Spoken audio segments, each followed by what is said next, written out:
Next question पे आइए। देखो एक बच्चा पूछ रहा था रैंकिंग का क्वेश्चन, ये वही क्वेश्चन है। परवेश बाएं से 14वें स्थान पर है। परवेश जो है बाएं से, बायां छोर ये है, बाएं से कितने स्थान पर है? 14वें स्थान पर है। परवेश बाएं से 14वें स्थान पर है। दिलीप छात्रों की पंक्ति में दाएं से 16वें स्थान पर है। दिलीप जो है बाबू दाएं से 16वें स्थान पर है।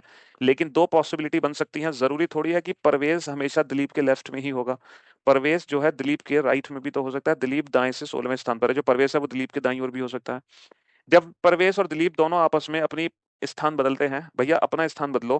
परवेश की जगह दिलीप को बैठा दो, दिलीप की जगह परवेश को बैठा दो, दिलीप की जगह परवेश को, परवेश की जगह दिलीप को।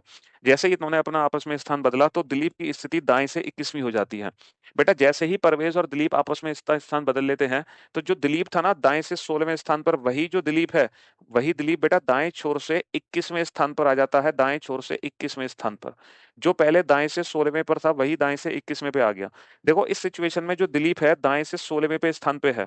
लेकिन जैसे ही दिलीप को मैं परवेश की जगह बैठाऊंगा, दिलीप की पोजीशन दाएं से 21वीं कभी नहीं हो सकती। पूछो क्यों? क्योंकि ये जो पोजीशन है ना, ये 16 से कम है। इस सिचुएशन में पोजीशन इंटरचेंज करने के बाद पोजीशन घट रही है।